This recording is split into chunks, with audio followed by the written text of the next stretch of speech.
பேரும் அல்லும்படி 6 முதல் 60% வரை ஆடி தள்ளுபடியுடன் சூப்பர் சரவணா ஸ்டோர்ஸ், சென்னை, மதுரை, கோவை. அரண் செய்திகளுக்கு வணக்கம். நான் மதன் நெறிவுலகன். இன்றைய நம்ம சிறப்பு விருந்தினர் ஊடகவியலாளர் சேகுவேர் அவர்கள். நிறைய விஷயங்கள் வாதிக்க இருக்கிறோம், அவரை வரவேற்கலாம். வணக்கம் தோழர். வணக்கம் தோழர். நிறைய விஷயங்கள் போயிட்டு இருக்குது. டிவிக்கு ஆட்சிக்கு வந்ததுலேருந்து எல்லா ஊடகங்களும் பரபரப்பாகவே இருக்கிறாங்க. தினமும் கடன் கொடுக்குறாங்க. அது முதலமைச்சராக இருந்தாலும் சரி, அல்லது ஆதவ அர்ஜுனாவாக இருந்தாலும் சரி, யாரோ ஒருத்தர் கட்சிக்கு வெளியே இருக்கிறவங்க கூட ஏதோ ஒன்று கடன் கொடுத்துக்கிட்டு இருக்கிறாங்க. நான் இதில் இந்த ஆட்சியுடைய பல்வேறு விஷயங்களை தாண்டி சில முக்கியமான முடிவுகள் எடுத்துருக்குறோம் அப்படின்னு சொல்கிறாங்க. அது என்னென்னா, நாங்கள் ரெஸ்டாரண்ட் அப்படின்னு சொல்லி ஒன்று கொண்டு வர போகிறோம். அதில் சாப்பிட்டுக்கிட்டே நீங்கள் குடிக்கலாம், அந்த மாதிரி ஒரு பிளான் இருக்குது, அதை எக்ஸிக்யூட் பண்ண போகிறோம் அப்படின்னு ஒன்று சொல்கிறாங்க. திடீர்னு டாஸ்மாக் நிறுவனம் இப்படி ஒரு அறிவிப்பை செய்வதற்கு காரணம் என்ன? இதில் இந்த செய்தி மட்டும்தான் நம்ம பேசுகிறோம். சரியாக ஒரு வாரத்துக்கு முன்னாடி தமிழ்நாடு அரசு இன்னொரு அறிவிப்பும் வெளியிட்டுச்சு. மணமகிழ் மன்றத்திற்கு வரியை உயர்த்தியது தமிழக அரசு. அதையும் நீங்கள் கவனிச்சிருப்பீங்க. அப்படின்னா இந்த மணமகிழ் மன்றங்கள்லாம் யார் கட்டுப்பாடில் இருக்கும், எந்தெந்த ஆளுங்க டெண்டர் எடுப்பாங்க, யாரெல்லாம் எவ்வளோ கொள்ளையடிக்க போகிறாங்கன்றதில் இதுலேயே நமக்கு தெரிஞ்சிடும். நாங்கள் ஊற்றியும் கொடுப்போம், அதே நேரத்தில் போதைக்கு எதிராக நாங்கள் ஓடவும் செய்வோம், மேரத்தானும் ஓடுவோம். அப்போ நீங்கள் இதை கனெக்ட் பண்ணாலே புரிஞ்சிடும். எப்படி நம்ம ஆளுங்க டெண்டரில் யார் எடுப்பா, என்ன அது நடக்கும்னு தெரியும். ஏற்கனவே பார் இருக்கும்போதே ஏகப்பட்ட பிரச்சனை, ஏகப்பட்ட பஞ்சாயத்து. நாங்கள் 713 கடைகளை மூடிட்டோம் அப்படின்னு பெருமை பேசிக்கிட்டு இருக்க அரசு. இந்த பக்கம் நீங்கள் குடிமகன்களா, அதுக்கு வேணால் மதுப்பிரியர்கள், நீங்கள் இனிமேல் குழுன்னு ஏசியில் உட்காந்து ஜில்லுன்னு மேட்ச் பார்த்துக்கிட்டு, குழுன்னு உட்காந்துக்கிட்டு மேட்சோ இல்லை விஜய் படமோ பார்த்துக்கிட்டே கூட நீங்கள் தாராளமாக குடிக்கலாம். அதுக்கு இந்த அரசாங்கம் உங்களுக்கு இது பண்ணும். தேவைப்பட்டால் குடிச்சிட்டு அங்கேயே படுத்துருங்க. நீங்கள் 1 மணி நேரத்துக்கு சார்ஜ் பண்ணுவாங்க. நீங்கள் ஏசி பார்லாம் போய் பார்த்தீங்கன்னா, இப்போ குடிச்சிட்டு வெளியில் வந்தீங்கன்னா நம்மால் டிராஃபிக் போலீஸ்கிட்ட ஃபைன் வரும். இப்போல்லாம் புது ரூல் தெரியுங்களா? நீங்கள் ட்ரங்க் அண்ட் டிரைவ் போனீங்கன்னா வண்டி பறிமுதல், 10,000 கட்டினா தான் வண்டி. அப்போ நிறைய லாபம். அப்போ நீங்கள் பக்காவான ஒரு ஸ்கெட்ச் போட்டு தான் இந்த அரசாங்கம் எதுலெல்லாம் காசை லாபம் பார்க்க முடியுமோ அதில் எல்லாத்துலேயுமே லாபம் பார்த்துக்கிட்டு இருக்கு. இதில் எங்கே போதை இல்லாத தமிழகம் இருக்குது? அதுதான் வராது, அதெல்லாம் வாய்ப்பே இல்லை. இப்போ நீங்கள் இந்த குட்கா 5 பேக்கெட் வச்சுருந்தவருக்கு மரணம். 190 ரூபா மதிப்புள்ள குட்கா வைத்திருந்தவர் 200 கிராம் வச்சுருந்தவருக்கு இன்றைக்கி மரணம். இந்த பூமியில் அவர் இல்லை. 120 கிலோ வச்சுட்டு போலீஸ் கூட சேசிங் பண்ணி போய் வண்டியை கூட்டு போய் போஸ்ட் கம்பத்தில் விட்டு வீட்டுக்குள்ளே போனால் அவ்வளோ கிலோ கிடச்சிச்சுல, அவருக்கு இரவோடு இரவாக பெயில். அவர் மேலே அடி இடி எதுவும் படலை, இரவோடு இரவாக அவருக்கு பெயில். பாத்ரூம்லலாம் அவர் வலிக்க விடலை, கை கட்டலாம் இல்லை, எதுவுமே இல்லை. அப்போ இது யாருக்கான அரசாங்கம்? போதையெல்லாம் ஒழிக்கலை. போதை எவன் கடத்துறானோ அவனை ஒழிச்சு வைக்கிது. வருமானத்தை பெருக்கணுங்கிற ஒரு தேவை இருக்குது எனக்கு, கவர்மெண்ட்டுக்கு இருக்குது. இப்போ ஒன்று சொல்கிறேன். நீங்கள் தினமும் வேலைக்கு போகிற ஒரு பெண்கள்கிட்ட நீங்கள் ஒரு சர்வே எடுங்க. வர குற்றச்சாட்டு என்னென்னா, மகளிர் விடியல் பேருந்துகளுடைய எண்ணிக்கை குறைச்சிருக்கிறாங்க. நீங்கள் எல்லாருமே அதை பற்றி பேசக்கூடாதுங்கிறதுக்காக இவங்க டைவர்ட் பண்ணுறதுக்காக என்ன பண்ணாங்கன்னா, விடியல்ன்ற பேரை தூக்கிட்டு நீ இதை பற்றி பேசு, பஸ்ஸை குறைச்சதை பற்றி பேசாத. ஏன்னா போக்குவரத்துறை நஷ்டத்தில் போய்கிட்டு இருக்குன்னு 2 வாரத்துக்கு முன்னாடி ஒரு கதையை விட்டாங்க. கதையை விட்ட உடனே இப்போ என்னென்னா, மகளிர் விடியல் பேருந்து எல்லாத்தையும் குறைச்சிட்டு எல்லாத்தையுமே கட்டண பேருந்தாக்கி, வழக்கமாக பெண்கள் வேலைக்கு போகிற பெண்கள் அந்த நேரத்துக்கு இந்த பஸ்ஸு தான் வரும், அதில் ஏறி வேலைக்கு போனால் ரிட்டர்ன் வரலான்னு காத்துக்கிட்டு இருந்தவங்களுக்கு அந்த பஸ்ஸு வரல. 3 பஸ்ஸு இயங்கிட்டு இருந்த இடத்துல இப்போ 2 பஸ்ஸு 1 பஸ்ஸு இயங்குது. இது நான் பொய் சொல்லலை, உண்மையிலேயே நடந்துகிட்டு இருக்கு. சென்னையிலேயே என்ன சொல்கிறாங்கன்னா, 2000 ஏசி பஸ் நாங்கள் வாங்குகிறோம், அதனால அந்த 2000 ஏசி பஸ்ஸில் மகளிர் விடியல் பேருந்து இருக்குமா? அதை சொல்லலைல்ல. கட்டணம் உயர்த்தக்கூடாது, ஓகே ஃபைன், நல்ல விஷயம். அந்த 2000 மகளிர் விடியல் பேருந்து இருக்குமா? சரி, நீங்கள் சொன்ன அறிவிப்பு தானே, தமிழ்நாடு முழுவதும் எல்லா பேருந்துகளும் இலவசம்னு கொண்டு வருவீங்களே, எப்போ கொண்டு வருவீங்க? இப்போ இருக்கிறதுலையும் பஸ்ஸை குறைச்சிட்டு ஏசி பஸ்ஸை வாங்க போகிறோன்னு கதை கச்சிக்கிட்டு இதுக்கு நடுவில் நம்மளை ஏமாற்றிக்கிட்டு இருக்கிறது. இதெல்லாமே இன்னொன்று சொல்கிறேன். மாதம் 1000 ரூபா வாங்கிட்டு இருந்த பெண்களுக்கு, பெருவாரியான பெண்களுக்கு இன்றைக்கி 1000 ரூபா போகிறதே இல்லை. ஏன் போகலை? நீங்கள் இதை நம்ம இப்போ பேசிக்கிட்டு இருக்கோம், முக்கியமான ஆள்கிட்ட பேசி ஆர்டிஐ போட போகிறோம். அதில் விஷயம் உண்மை தெரிஞ்சிடும். பல பேருக்கு 1000 ரூபா போகலை. நாங்கள் சேனல் வச்சு நடத்திக்கிட்டு இருக்கிற அந்த பொலிட்டிக்கல் எக்ஸ்போ ஃபோன் நம்பருக்கு ஃபோன் பண்ணி, ஒரு அம்மா, வயசான அம்மா, எனக்கு மாதம் 1000 ரூபா வந்துக்கிட்டு இருந்துச்சுப்பா, இப்போ வரல. அப்படியாம்மா, அது ஏதாவது எரர் இஷ்யூவாக இருக்கும், நீங்கள் என்னென்னா பக்கத்தில் இசேவை மையத்தில் கேளுங்க, இல்லைனா பக்கத்தில் தாசில்தார் ஆஃபீஸு வியூ ஆஃபீஸில் போய் கேளுங்க அப்படின்னு சரிப்பா நான் கேட்டுட்டு உனக்கு நாளைக்கு ஃபோன் அடிக்கிறேன்னாங்க. நாளைக்கு போய் கேட்டு வந்து ஃபோன் அடித்தாங்க. நான் சும்மா அடிக்க மாட்டேன்னு நினச்சேன், அடித்தாங்க. அவங்க மாவட்ட ஆட்சியர் அலுவலகத்துக்கு போக சொல்கிறாங்க. சரிம்மா அப்போ நீங்கள் போயிடுவீங்களா, இல்லை யாராவது துணைக்கு, இல்லை பையன் இருக்கான் நான் கூப்பிட்டு போகிறேன்னு சொன்னேன். சரி போயிட்டு வாங்கன்னு பையன் கூப்பிட்டு போயிருக்கான். அங்கே போனால் மாவட்ட ஆட்சியர் அதெல்லாம் தெரியாதுமா, அதெல்லாம் என்னம்மா அப்படின்னு அனுப்பிச்சிருக்காங்க. அப்போ சரிம்மா இப்போ எத்தனை பேருக்கு வரலன்னா, என் தெருவில் மட்டும் 10-15 பேருக்கு வரல. என்னம்மா சொல்கிறீங்க, அது எப்படிம்மா அப்படி மிஸ் ஆகும்? சரின்ட்டு நான் நம்ம சர்க்கிளில் பல இடங்களில் பேசுனா, போன மாதமும் இந்த மாதமும் மகளிர் உரிமை தொகை வரலை, பல பேருக்கு வரல. அப்போ இது எல்லாமே இந்த அரசாங்கம் ஏதோ நம்மளை ஏமாத்துதுன்னு தோணுது.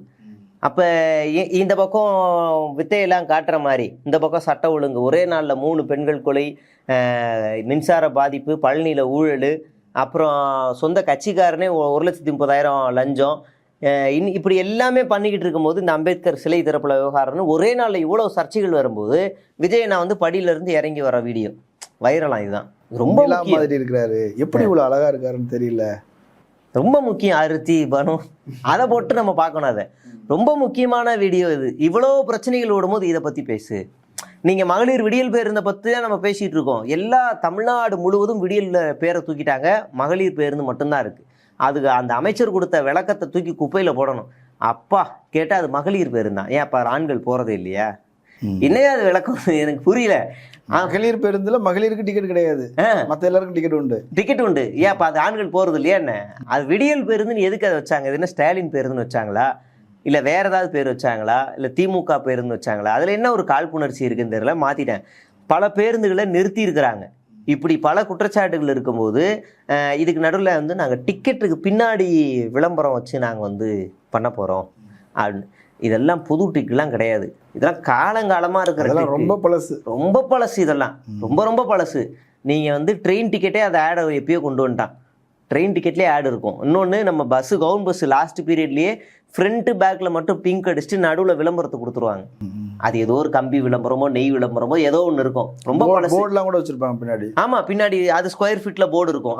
அது எத்தனை பஸ்ஸில் வைக்கணும் அப்படின்றது கணக்கு, எத்தனை நாள் வைக்கணுன்ற கணக்கெலாம் இருக்குது. சைடில் ஃபுல்லாக ஸ்டிக்கரிங்கே பண்ணிடுவாங்க. இதெல்லாம் அரசாங்கம் வந்து மகளிருக்கு விடியல் பேருந்து திட்டத்தில் நஷ்டமாகுதா, அப்போ இந்த ஆடு மூலிமா அதை ரெவன்யூ எடுத்துக்கலான்றதுக்காக அவங்க கொண்டு வந்து, இது என்னமோ ஒரு பெருசாக சாதித்த மாதிரி டிக்கெட்டில் ஆடு கொண்டு வராரு. டிக்கெட்டில் ஆடு கொண்டு வரதுனா என்ன இது? ஒரு காலகட்டத்தில் நீங்கள் பஸ்ஸுக்குள்ளே யாரோ போஸ்ட் ஒட்டிக்கிட்டு இருப்பாங்க. மூலம் போஸ்டர் இருக்கும், என்னென்னமோ போஸ்டர்லாம் இருக்கும். அதையெல்லாம் ஒழிச்சிட்டு அரசாங்கத்தினுடைய பஸ்ஸில் அரசாங்கம் தான் விளம்பரம் பண்ணுன்னு கொண்டு வந்தாச்சு. இப்போ இவங்க பண்ணுறது பாருங்கள், என்னமோ இவர் தான் பள்ளி மாணவர்கள் ஞாயிற்றுக்கிழமை விடுமுறை, என்னென்னமோ புதுசாக சீன் போட்டு அதை வந்து ஒரு வடமாநில பேஜுகளை வச்சு இந்த பக்கம் இயங்கிக்கிட்டு நம்ம எல்லாம் விஜய் மாதிரி ஒரு ஆட்சி உலகத்தில் எங்கேயுமே இல்லை.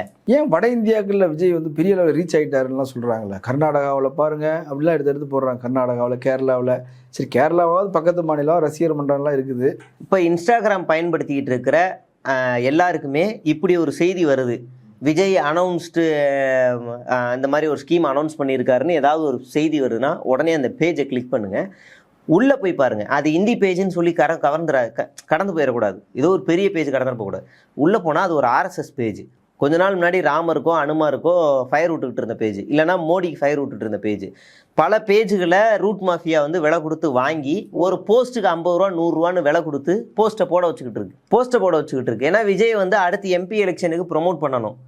இப்படி ஒரு ஆள் இந்த தமிழ்நாட்டில் சுயேட்சையாக கட்சியில் நிற்க போகிறாரு, இந்தியா கூட்டணியும் இல்லாமல் NDA கூட்டணியும் இல்லாமல் தனியாக நிற்கிறாரு ஒரு ஆள், பிரதமர் வேட்பாளர். ஆமாம், அவரே கூட வைப்பார். அந்த மாதிரி இன்னும் யோசிக்கல அவங்க. ஆனால் அவங்க வந்து நம்ம ஜோசியக்கார் தான் உறுதியாக சொல்கிறார், அவர் ஜெகன்மோகன் ரெட்டி மாதிரி, மாயாவதி மாதிரி அவங்க அவர் PM ஆயிடுவார்னு அவர் ஜோசியர் சொல்கிறாரு, அவர் நம்புறாரு. அவர் ஜோசியக்காருக்கே நேரம் சரியில்லை. ஜோசியக்காருக்கே ஜோசியை பார்க்கணும். ஏன்னா இல்லை அவர் இருந்திருப்பார். நீங்கள் அதுலேயுமே நல்லா நோட் பண்ணணும். ஜோசியக்காரருக்கு அஃபீஷியலாக அறிவிச்சு இந்த மாதிரி இவரை வந்து அரசு பொறுப்பில் கொடுத்தோடனே எல்லாருக்கும் எதிர்ப்பு வந்துருச்சு. ஆனால் அதே ஆதரிச்சாரு. ஆமாம், மே 10ஆம் தேதி விஜய் பதவி ஏற்கிறாரு. மே 13ஆம் தேதி ஜெகதீஷ் பழனிசாமியை தனிச் செயலராக அறிவிச்சதா ஒரு அரசாணை இருக்குது. ஆனால் நமக்கு என்னைக்கு தெரிஞ்சிச்சு? விஜயோட பிறந்த நாள் அன்னைக்கு தெரியுது. அப்போ எவ்வளோ பெரிய ஃப்ராடுகள் நம்மளை ஏமாற்றிருக்காங்க பாருங்கள். கர்நாடக விவகாரம் தீப்பிடிச்சு எரியுது, அவ்வளோ மோசமாக ஓடிக்கிட்டு இருக்கு பிரச்சனை. அந்த பக்கம் கர்நாடகா முதலமைச்சர் இங்கே திட்டுறாரு, இவர் கர்நாடகாவை போய் சாமி கும்பிட்டு வராரு. அந்த ஜூன் 23ஆம் தேதி அந்த விஷ்ணு ரெட்டிக்கு வந்து மினிஸ்டர் லெவலில் இருக்கிற ஒரு போஸ்டிங்கை கொடுக்குறாரு. அதாவது சிறப்பு பிரதிநிதி, டெல்லி தமிழ்நாடுக்கு சிறப்பு பிரதிநிதி. அது 23ஆம் தேதியே அறிவிச்சிட்டாங்க. ஆனால் நமக்கு தகவல் கிடைச்சது 29ஆம் தேதி. அதை மறைக்க வேண்டிய அவசியம் என்னன்னு ஒன்று இருக்கு. இதுதான் இந்த டைவர்ட் பண்ற இஷ்யூஸ் இருக்குல்ல, எப்போ எதை செய்யணும்னு பக்காவா பிளான் பண்ணி இந்த அரசு பண்ணிக்கிட்டு இருக்கு. ஏதாவது ஒரு பெரிய இஷ்யூ வருச்சுன்னா டக்குன்னு ஒரு பக்கத்தில் ஒரு பெரிய கோடை போட்டு இதுதான் பெரிய இஷ்யூன்னு பேசுங்கன்றாங்க. நீங்க அந்த மாவட்ட செயலாளர், ஒன்றிய செயலாளர் 1,30,000 வாங்கினாரு. அதோட கம்பேர் பண்ணும்போது பழனி விவகாரம் பெரிய விவகாரம். 100 கோடி கோயிலில் செருப்பத்து காணோன்னு கம்ப்ளைண்ட் கொடுக்கலாம். 100 கோடி முருகான்ற மாதிரி முருகனுக்கே மொட்டையை போட்டாங்க. அப்ப இதை பேசாத, இதை பேசு. அதே நாள்ல அன்னைக்கு மட்டும் பாருங்க, நாகர்கோயில்ல லாக்அப் டெத்து, இந்த விவகாரம் ஒரே நாள்ல 3 பெண்கள் அங்கங்க அடுத்தடுத்து கொலை செய்யப்படுகிறார், செயின் பறிப்பு நடந்திருக்கு. இவ்வளவு 3 விவகாரங்களும் அடுத்தடுத்து நடக்குது. அப்ப இந்த விவகாரத்தை பத்தி ஊடகங்கள் பெருசா பேசிக்கிட்டே இருக்கு. அப்ப இதை டைல்யூட் பண்ணணும்னா டக்குன்னு இந்த பிரச்சனையை இழுத்து விடுறது. இந்த பிரச்சனை எழுதுகிற உடனே தாவேக அரசு அவரை கட்சியிலேருந்து எடுத்து உடனே தாவேக அரசு சொந்த கட்சின்னு கூட பார்க்காம கைது பண்ணியிருக்கு. இப்போ இது டிபேட் ஷோவாக மாறுது. இப்போ 1.5 லட்சம் தான் பெரிய விஷயமாவதே தவிர 200 கோடி பெருசாகலை. அதுதான் இப்போ நம்ம, ஆனால் இன்னைக்கு வரைக்கும் நம்ம ஆளுங்க உடலை அதை பிடிச்சி கொண்டுக்கிட்டே இருக்கனால தலைவலியாக இருக்குது. அப்போ என்னடா பண்ணுறதுன்னு தெரியாமல் டக்குன்னு இன்னைக்கு வந்து ஒரு எஸ்சி ஹாஸ்டலில் போய் ரைடு போகிறார். முன்னறிவிப்பின்றி அவர் திடீர்னு ஆய்வு செய்தார். சார் கண்ணகி நகர் போங்க சார் செம்மஞ்சேரி போய் திடீர் ஆய்வு போங்க, அங்கே போங்க, அந்த மக்கள் எப்படி வாழ்ந்துட்டு இருக்காங்கன்னு பாருங்கள், அங்கே போய் பாருங்கள்.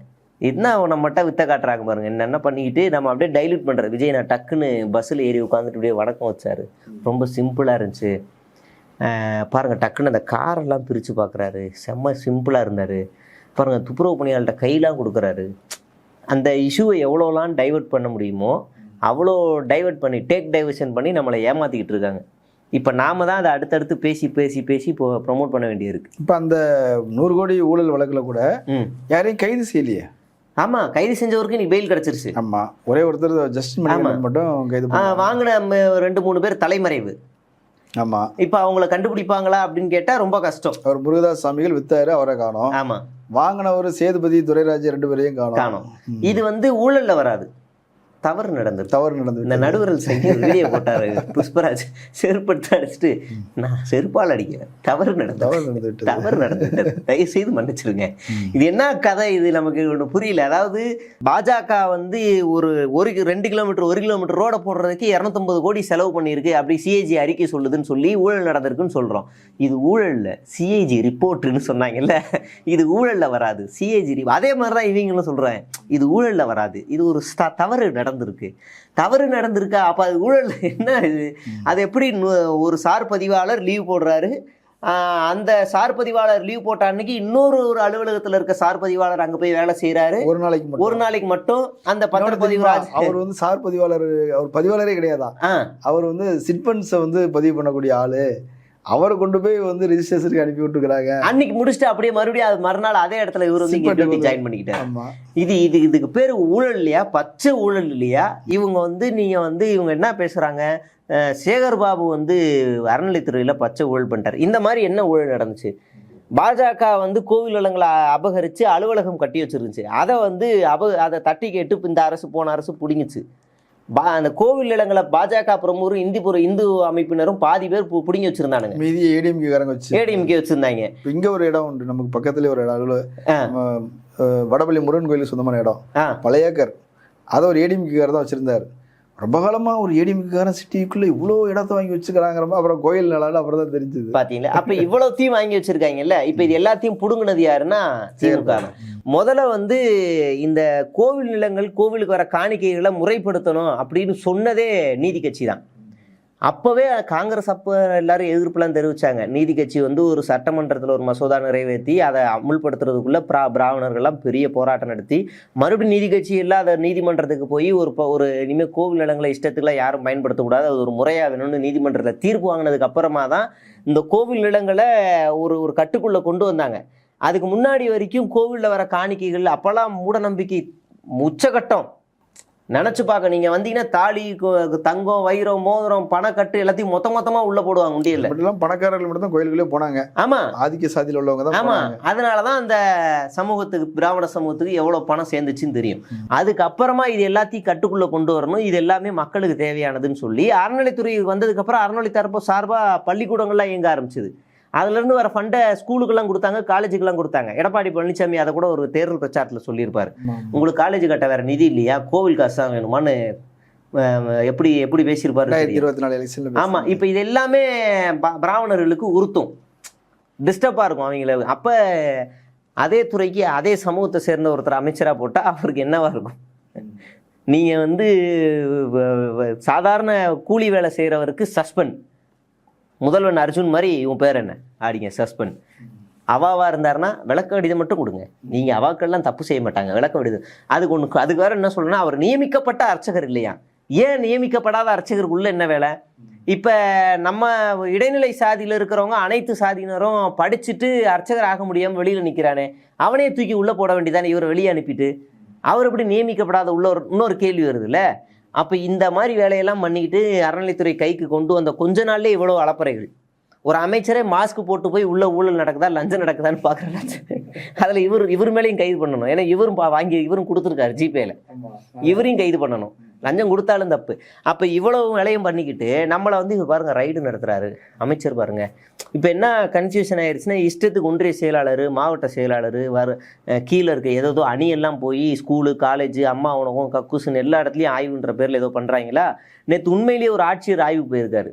அங்கே ஒரு குடிமகன் போயிட்டு, சார் நீங்கள் தாவேகா தானே இருக்கான். ஏய் நான் ஆட்சியர்ரா, தாவேகா தானே ஆய்வு வருவான், நீ ஏன் விளக்கம் இல்லாமல் வந்திருக்கேன்னு கேட்டிருக்கான்.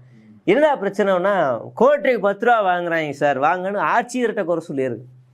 இப்போ இதெல்லாம் நம்ம பாட்டிலுக்கு 10 ரூபான்னு சொல்லலாம் கூட, பாட்டிலுக்கு 10 ரூபா வாங்குறாங்க சார் அப்படின்னு அங்கே போய் குறைய சொல்லியிருக்கா. கவலைப்படாது, இனிமேல் நாங்கள் வந்து மகிழ் மன்றத்தை, மணமகிழ் மன்றத்தை நாங்கள் திறந்துருவோம், மணமகிழ் மன்றத்தை திறந்துருவோம் அப்படின்னு சொல்லி இது பண்ணியிருக்காரு.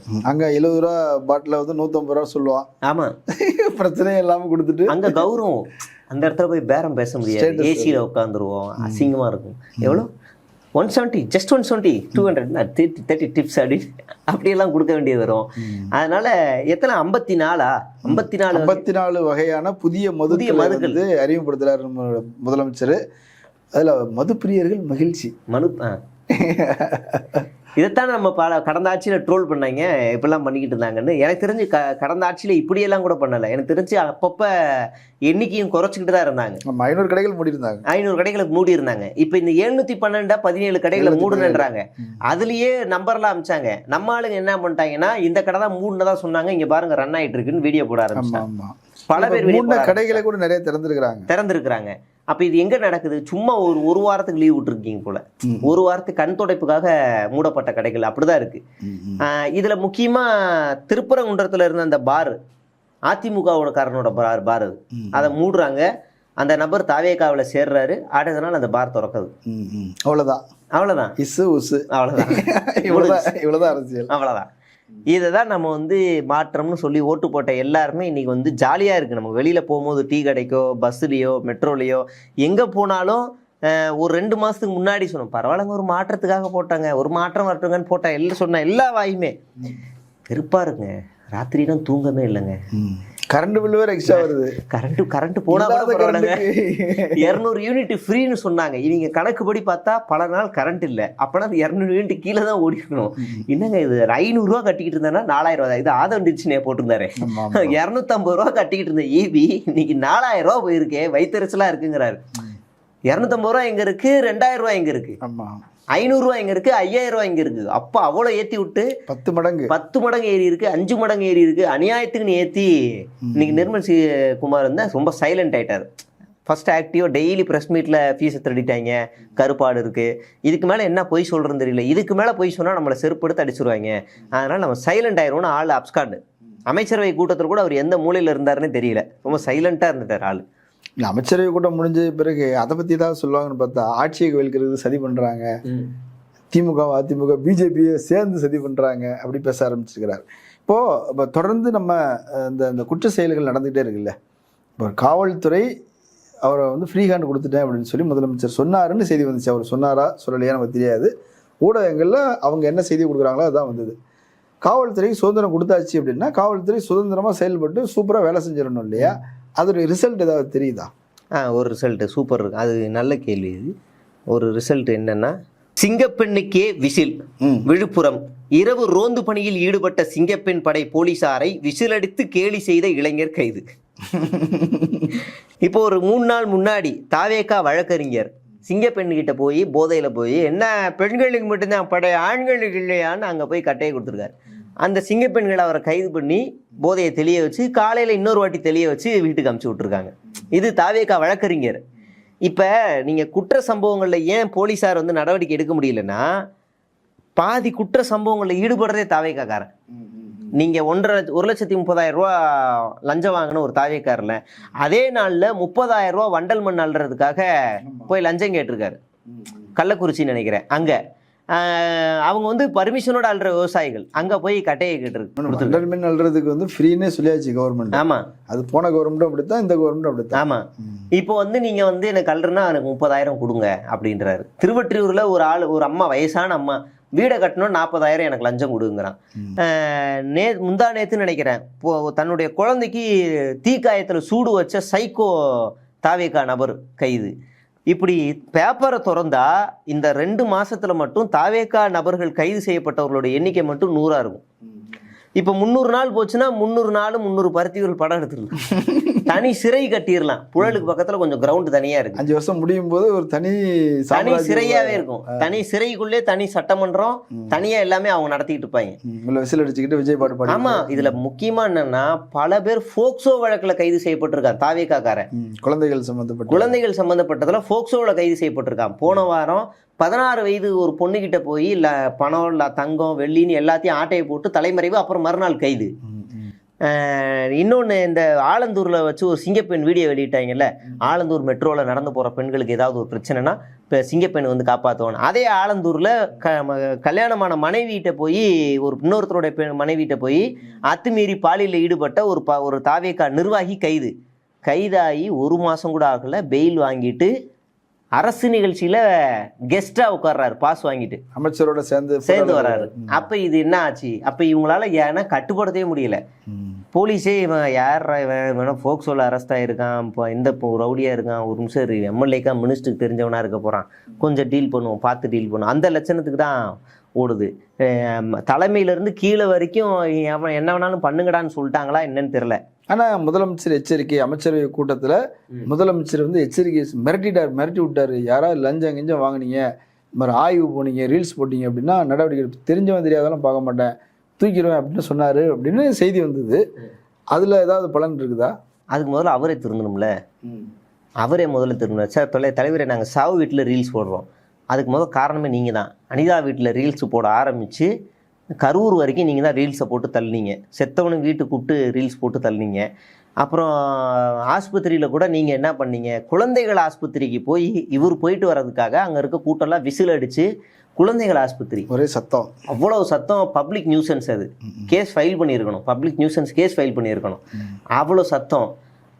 வேறு எங்கெல்லாம் இவர் போகிறாரோ அது எல்லாமே ரீல்ஸு. திடீர்னு கேரவனை அப்படியே நிறுத்திட்டு, இந்த இது என்ன கேரவனா இது வண்டியை நிறுத்திட்டு நமக்கு அதுதான் தோணும், இறங்கி அப்படியே வந்து எல்லாரும் கை கொடுக்கறது, டக்குன்னு படியிலேருந்து இறங்குறது, அப்படியே இந்த வண்டியில் உட்காந்துக்கிட்டு இப்படி வணக்கம் வைக்கிறது, இந்த காரை திருப்புறது, இது எல்லாமே பண்ணுறீங்கன்னா அப்போ கீழே இருக்கவனு அதானே பண்ணுவான். யாருக்கு லைக்ஸ் அதிகமாக வருதுன்ற போட்டி அதிகமாக வரதானே ஆரம்பிக்கும். அப்போ இந்த அமைச்சரவையில் பல பேருக்கு தலை உருளா போக ஆரம்பிச்சிருக்கு, பல சர்ச்சைகள்லாம் வந்திருக்கு. உடனே மாற்றினா திமுகவோட எதிர்ப்புக்கு பயந்து நம்ம மாற்றிட்டோமோன்னு ஒரு அவப்பேர் வந்து குற்றச்சாட்டு உண்மைன்னு ஆயிரும். அதனால கொஞ்சம் ஒரு மாதம் 2 மாதம் ஆகட்டும், இடைத்தேர்தல் அறிவிச்சிட்டாங்கன்னா நல்லது. அதில் கொஞ்சம் வந்தாங்கன்னா அப்படியே கூட்டணி கட்சிகளும் சேர்த்து அமைச்சரவை மாற்றம் பண்ணிடலாம். இடைத்தேர்தல் அறிவிக்க மாட்டாங்க போல இருக்க. இன்னும் எத்தனை பேர் ராஜினாமா பண்ணுவான்னு தெரியல போலான்னு அவங்க முடிவு பண்ணிட்டாங்க போல. ஆமா, 30ஆம் தேதி வரைக்கும் தடை அப்படின்னு அறிவிச்சிருக்காங்க. எனக்கு தெரிஞ்ச அதுவே தாவேக்காவுக்கு சாதகமா இருக்கும் தான் தோணுது. ஊர பேரெல்லாம் பண்ணிட்டு வரோம், அப்புறம் பொறுமையா வச்சுக்கலான்னு டெல்லியில பேசியிருப்பாங்கன்னு தெரியல. இப்படி நிறைய நடக்குது. முதல்ல விஜய் ரீல்ஸ் போடுறது நிறுத்தணும். அவரே முதல்ல நடக்கிறது அது இதுன்னு போறதுக்கு இந்த சேனல் கொண்டு போறாங்க பாருங்களேன். எனக்கு தெரிஞ்சு அங்கேருந்து போகாமலே இங்கே போகாது. சரி. வழக்கத்துக்கு மாறாக இன்னைக்கு அவர் கோட்டே போடாமல் உட்காந்துருக்காரு. ஆமா ஆமா. வழக்கத்துக்கு மாறாக அவர் இன்னைக்கு ட்ரிம் பண்ணாமல் வந்திருக்காரு. வழக்கத்துக்கு மாறாக இன்னைக்கு ரொம்ப சிம்பிளாக இருக்காரு. இப்படி போட்டே நம்மளை இது பண்ணுறாங்க எல்லாரையுமே. அப்போ இதை பார்க்கும்போது இவங்களுக்கும் அதே தான். நம்மளை யார் புகழ்ந்து பேசுவான்? நம்ம தான் புகழ்ந்து பேசிக்கணும். நம்மளே நடப்போம், நம்மளே ஓடுவோம், நம்மளே பல்லு வளர்ப்போம், எல்லாத்தையும் நம்மளே ரீல்ஸ் போடுவோம் அப்படின்னு ஆர்வ கோளாறுல ஸ்கூலுக்கு போயிட்டு யாரையாவது போய் ஹராஸ் பண்ணுறது, இல்லைன்னா அப்யூஸ் பண்ணுறது, இப்படியான வேலையெல்லாம் தொடர்ந்து பண்ணியிருக்காங்க. இதெல்லாம் உளவுத்துறைக்கு கம்ப்ளைண்ட்டாக போய் தான் முதலமைச்சர்கிட்ட சொல்லியிருக்காங்க. அப்புறம் தான் கொஞ்சம் ரீல்ஸை கம்மி பண்ணிக்கங்க, இது ரொம்ப ஓவராக இருக்குது. பள்ளிக்கல்வித்துறைக்கு அமைச்சர் இவரா இல்லை நீங்கள் எல்லாருமான்னு எனக்கு தெரியல. அவரை தவிர மீது எல்லாருமே போறீங்கடா. அதே மாதிரி ஆபீஸ்ல உட்கார்ந்துட்டு இருக்கிற நீங்க எல்லாரும் போறீங்க. மருத்துவத்துறைக்கு சுகாதாரத்துறைக்கு அருண்ராஜ் அமைச்சரா இல்லை நீங்க எல்லாரும் அமைச்சரான்னு தெரியல, எல்லாரும் போறீங்க. அதுல ஒண்ணு பாத்தீங்களா, இந்த மாதிரி இப்போ சமீபத்தில் திறந்து வச்ச ஒரு ஆபரேஷன் தியேட்டர்ல கில்லி படத்தை போட்டு விட்டு பேஷண்ட் படம் பார்த்துக்கிட்டு ஆபரேஷன் பண்ணலாம் அப்படின்னு. அது எப்படி ஆப்ரேஷன் பண்ண முடியும்? எனக்கு தெரிஞ்ச அது மயக்க மருந்தெல்லாம் கொடுத்துருவாங்க, அனஸ்தீசியா கொடுத்துருவாங்க, ஆள் வந்து ஆல்மோஸ்ட் மயக்கத்துக்கு போயிடுவாரு. அப்புறம் எப்படி ஒருவேளை விஜய் படம், அதை விஜய் படம் வேற இருந்துச்சு. அதான் கில்லி அவர் ஒருவேளை படம் பார்த்தாலே மயக்கம் வந்துடும் போல. இவர் படுத்திருக்கிறாரு, தலை மேல இருக்கு இல்லையா, அதுக்கு எதிரில் அப்படி வச்சிருக்காங்க. இவங்க வயிற்ற கிட்ட பிரிச்சு அறுக்கிறதெல்லாம் அவங்க படுத்திருக்கிறது உண்மையிலேயே ஒரிஜினலா என்னன்னு தெரியல. இப்ப திடீர்னு அதுல ஆக்ஷன் சீன் போயிட்டு இருக்கு, டாக்டர் ஆபரேஷன் பண்ணும்போது கோவத்துல இப்படி ஓவரா கிழிச்சிட்டாருன்னா அப்படி போடு ஆடுனா என்ன பண்ணுவாங்க? தம்பி என் வயிற்றுல ஆடிடாதப்பா, என்ன நடக்கும் அது எனக்கு புரியலையே. அது என்ன சிஸ்டம்னு தெரியல. படம் பார்த்துக்கிட்டு ஆப்ரேஷன் அப்படின்னா பேஷண்ட் பார்க்கறதுக்கான வாய்ப்பு இருக்குமா தெரியல. அப்போ யார் படம் பார்ப்பா? அதில் உதவியாளர்னு ஒருத்தர் வந்து கத்தியை கொடுப்பா அப்படின்னு, கத்திக்கு பதிலாக வேற எதாவது தூக்கி கொடுத்தா என்ன பண்ணுறது? கத்தியை கொடுப்பானா ஒரு படம் பார்த்துக்கிட்டு இப்படி சொல்லிடுவேன். என்ன நடக்கும்னு தெரியல. ஏதாவது இவங்க ஒரு மாற்றம் கொண்டு வரன்னு பேரில் கவர்ச்சியை கொண்டு வந்துக்கிட்டு இருக்காங்கல்ல. நீங்கள் சுகாதாரத்துறை அமைச்சராக அருண்ராஜ் தான் இருக்காரே தவிர எல்லாருமே ஆஸ்பத்திரிக்கு போகிறாங்க, என்ன நடக்குதுன்னு தெரியல. ஏன்னா அந்த அவங்க ஊரில் சுற்றி 3 தான் அதிகமாக இருக்குது. எல்லா ஊர்லேயும் இந்த 3 அதிகமாக இருக்குது. ஒன்று வந்து ஸ்கூலு, ஒன்று ஆரம்ப சுகாதார இது ஆரம்ப பள்ளியாக இருக்கும், இல்லை மேல்நிலை பள்ளியாக இருக்கும், இல்லை நடுநிலை பள்ளியாக இருக்கும், இல்லை உயர்நிலை பள்ளியாக இருக்கும். ஏதோ ஒரு பள்ளி எல்லா ஊருக்கும் ஒன்று இருந்துருச்சு. அதனால் அது பக்கத்துலேயே இருக்குது, போயிடலான்னு போயிடுறாங்க. இல்லைன்னா இந்த ஆரம்ப சுகாதார நிலையம், அப்படி இல்லைன்னா வார்டுக்கு ஒரு ஆஸ்பத்திரின்னு இருக்கனால அதுக்குள்ளே ஓடிடுறாங்க. அப்புறம் அம்மா உணவும் அதிகமாக இருக்குது, அதனால் அம்மா உணவத்துக்குள்ளே ஓடிடுறது. இதை தாண்டி வேற எங்கேயும் போகிறதே இல்லை. உணவகத்தில் தோசை சாப்பிட்டாங்க பார்த்தீங்களா? அதான் அது மிஸ்ரா அவர் தான் சாவு வீட்டுக்கு போய் ரீல்ஸ் போட்டார். மிஸ்ரா வந்து ஒரு தனியாக கட்சியை அமைப்பதை வச்சுருந்தாரு. ஜாதி சங்கம். அதில் தான் ஜாதி வெறியண்டா நான் பேசினவர். இப்போ அந்த கட்சி அமைப்பெல்லாம் கலைச்சிட்டு தாவிய காலப்பு இணைஞ்சு அமைச்சரவையில் இடம் பெற்றார். அவர் ஒரு சாவு வீட்டுக்கு போய் ரீல்ஸ் போடுறாரு, அழுகிற மாதிரி. இந்த ஆங்கிள் இருந்து ஒரு வீடியோ, அந்த ஆங்கிள் இருந்து ஒரு வீடியோ, சாவு புணத்துக்கீழ இருந்து ஒரு ஆங்கிள். அது உச்சகட்டம். அவர் வெளியில் வந்து விளாகு மாதிரி பேசுகிறாரு. செத்தவர் யாருன்னு பார்த்தீங்கன்னா எனக்கு ரொம்ப தெரிஞ்சவர், அவர் இறந்துட்டார் அப்படின்னு அவர் பேசிகிட்டு இருக்கார். இது ஒரு குடும்பம்னா அந்த ஈசிஆர் சரவணன் ஒருத்தர் இருக்காப்புல, அவர் வந்து ஒரு சின்ன பையன் இறந்துட்டான், அவரோட சாவில் போய் ரீல்ஸ் போடுறாரு. போய் அழுகிற மாதிரி, அதாவது இறங்கி நடந்து மாலையை எடுத்துகிட்டு வர மாதிரி, மாலையை போடுற மாதிரி, அப்புறம் நின்று கொஞ்ச நேரம் அந்த அப்படியே புணத்தை பார்க்குற மாதிரி. அதுக்கப்புறம் அந்த புணம் வந்து இப்போ நீங்கள் தான் கேமரா, நடுவில் வண்டி, இந்த பக்கம் ஈசிஆர் சரவணன், அந்த புணம் வண்டி வந்து இந்த ஊர்தி வந்து இப்படி போன உடனே இந்த இடத்துல அவர் நிற்பார், இப்படி பார்க்குற மாதிரி ஒரு ஆங்கிள். சரி, நீங்கள் என்ன உளவியலா என்னன்னு பார்ப்பீங்க? இதை அந்த வீட்டுக்காரவங்க பார்த்தா என்ன நினைப்பாங்க? அதான் நாங்கள் ஜென்சிட்ட உள்ள நாங்கள் சொன்னோம், உன் வீட்டில் சாவு விழுந்துருச்சுன்னு துக்கப்படாதையா, உன் வீட்டு சாவுக்கு எம்எல்ஏ வராரு, அமைச்சர் வராரு, சந்தோஷப்படியா அப்படி. அவன் பார்ப்பான்ல, என்னடா கொடுமை இது, இதுக்காடா நான் ஓட்டு போட்டேன், வீட்டு சாவு பாப்புலர் ஆயிடுச்சுடா, வெரி எவ்வளோ லைக் வந்துருக்கு உன் வீட்டு சாவுக்கு அப்படின்னு தான் அப்படி சொல்ல வேண்டியிருக்குல்ல. அப்போ இந்த கொடுமையெல்லாம் வந்து பார்த்துட்டு தான் உளவுத்துறை சொல்லியிருக்கு. சார் நாங்கள் சொன்னால் கூட எங்களையும் ரீல் மெட்டீரியல் ஆக்குறாங்க சார்.